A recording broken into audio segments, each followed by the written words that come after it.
How can a regular person be talked into committing heinous acts upon another? And could you be convinced to potentially injure or kill someone else? I'm not talking about self-defense or during war on the battlefield, but someone you have never met before and have had no interaction with previously. How can perfectly normal people commit genocide? Like what we saw in the 1930s and 1940s in Europe, or even in Cambodia in the 1970s, amongst other events. What causes people to be active participants in crimes against humanity? If we take Germany in the 1930s as an example, what caused a large part of a modern country to be willing in crimes against people that have been their neighbours and community members for years? It is a really fascinating thought experiment, as when you think to yourself, I could never do something like this, or even this. But what would it actually take for you to pull a trigger, push a button, or pull a lever? Well, this is where a psychologist set out to see what would be the minimum amount of suggestion for a regular person to administer a potentially deadly electric shock to someone they have never met before. The simple but effective study would be known by the inventor's name, the Milgram Experiment. The actual experiment would not result in any physical pain, but extreme stress and inflicted insight to the participants. And this would create controversy with the study. As such, I'm going to rate it here 5 on my ethics scale. This is mainly due to it being a fascinating dive into our hardwired ability to obey an authority figure, even to the point of murder. Welcome to the dark side of science.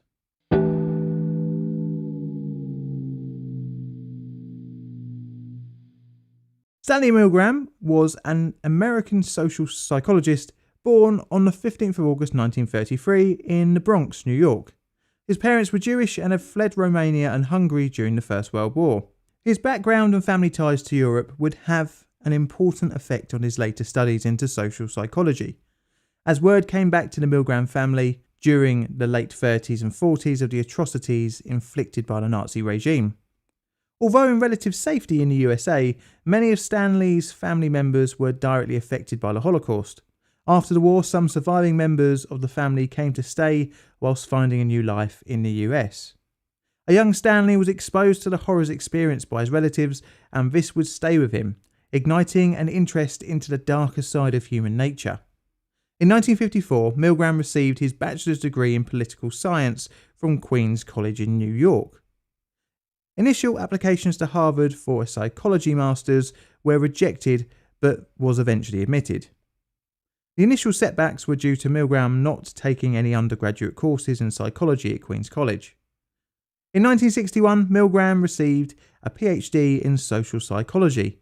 He became an assistant professor at Yale around the same time.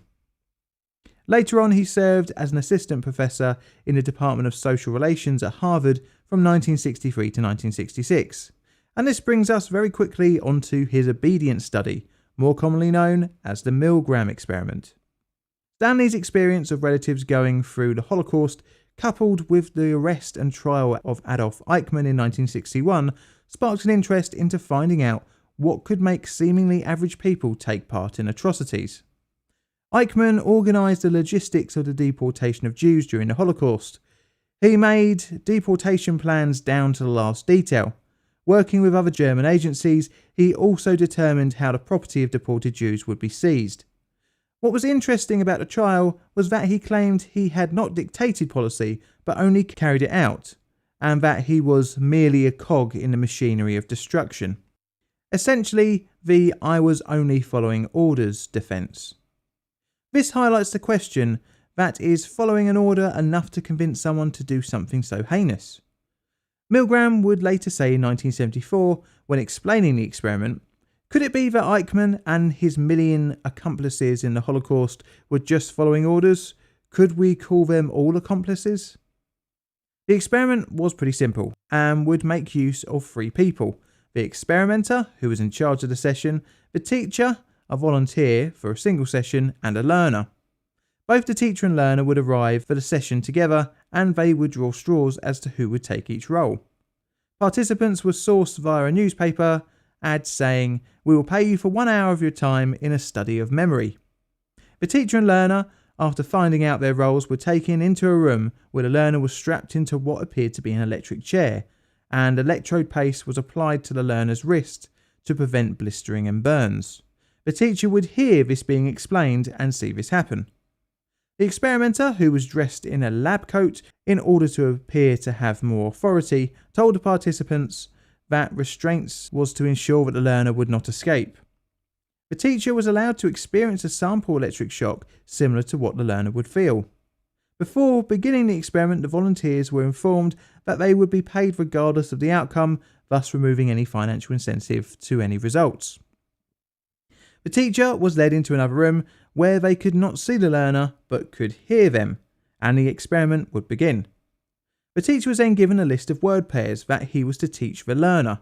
The teacher would then read the first word of each pair and read 4 possible answers. The learner would press a button to show his answer. If incorrect, the teacher was meant to administer a shock to the learner. If correct, the teacher would read the next pair of words. Each subsequent incorrect answer would mean the teacher had to increase the voltage in 15-volt increments. They were also instructed to announce the voltage before shocking the learner.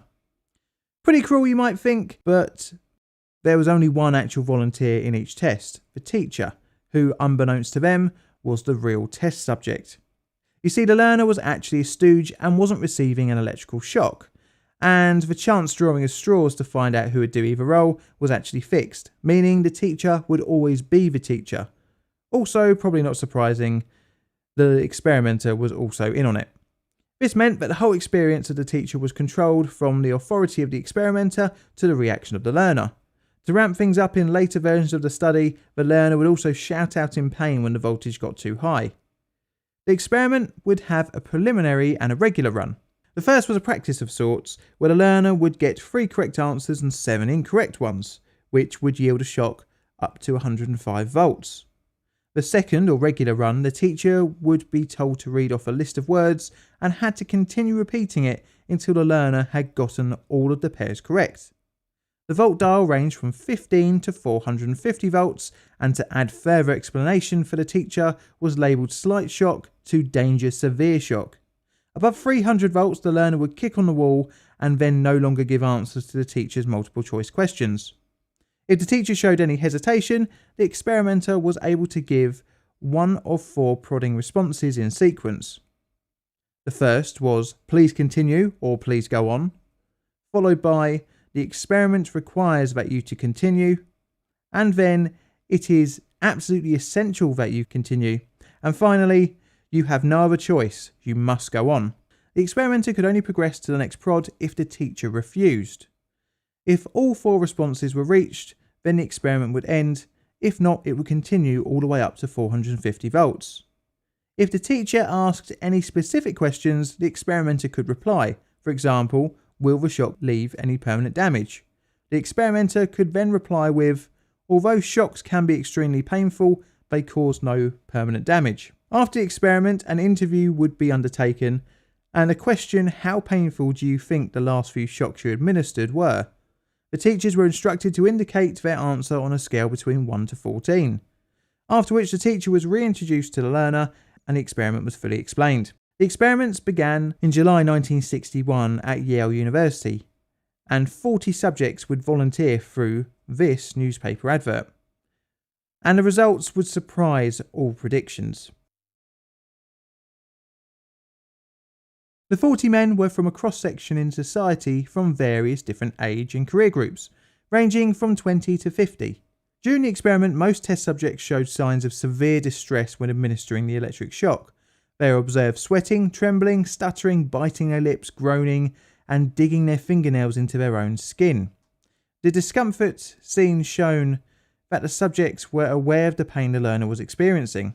Pre-experiment, it was expected that only a small amount of the subjects would administer the high voltage shock, between 1 and 3%, but this prediction would be way off. Of the 40 subjects, all reached 300 volts, at which the learner would bang on the wall and stop giving answers. Only 5 refused to go beyond this point. 4 more went on to shock the learner 1 more time and then also refuse. 2 stopped at the 330 volt level, and one each at 345, 360 and 375 volts respectively, meaning that only 14 refused the experimenter's prods. This meant that 26 proceeded all the way to the end, giving the highest available shock to the learner. Although most showed signs of discomfort and stress, they still obeyed the perceived authority of a guy in a white lab coat. The results were understandably unexpected, as from a young age we are taught to not hurt others, but with the addition of an authority figure, the teacher would abandon this fundamental part of their moral fabric. Scarily, there was no punishment for disobeying the experimenter, nor was there any reward for completing the experiment, as payment was assured from the start.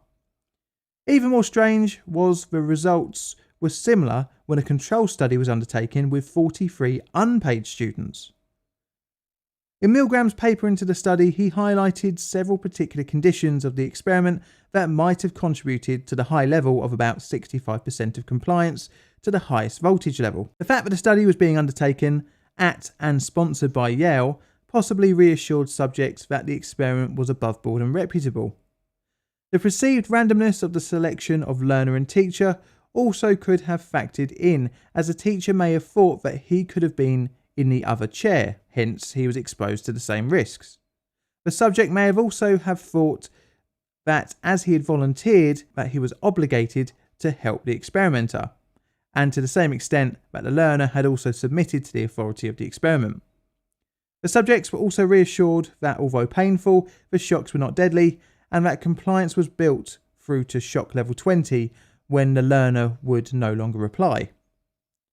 To refuse would cause a conflict situation where the wants of the learner and the experimenter were at odds with one another, and to side with the experimenter was the path of least resistance, so to speak.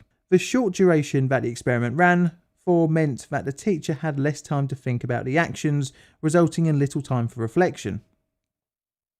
Milgram would repeat the experiment in several variations to see if any of the conditions changed would yield different results.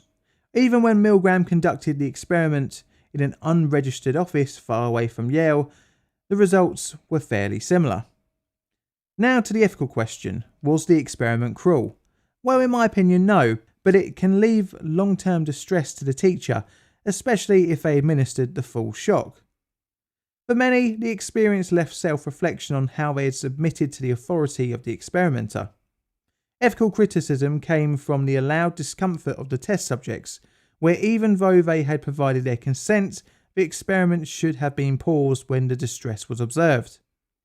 However, in his 1974 book, Obedience to Authority, An Experimental View, pushed back on his detractors, saying that the ethical criticism provoked by his experiments was because his findings were disturbing and revealed unwelcome truths about human nature. It is really open to debate as whether the experiment was ethical or not, but regardless, it was a fascinating dive into human nature. The study would later be compared with another controversial experiment run by one of Milgram's friends, Philip George Zimbardo, at Stanford. But that will be a subject for another video. Thanks for watching, I hope you enjoyed the video. This video is a Plain Difficult production. All videos on the channel are Creative Commons Attribution Share Alike licensed. Plain Difficult videos are produced by me, John, in a sunny southeastern corner of London, UK. Help the channel grow by liking, commenting and subscribing. And check out my Twitter for all sorts of photos and odds and sods, as well as hints on future videos. I've got Patreon and YouTube membership as well, if you fancy supporting the channel financially. And all that's left to say is thank you for watching.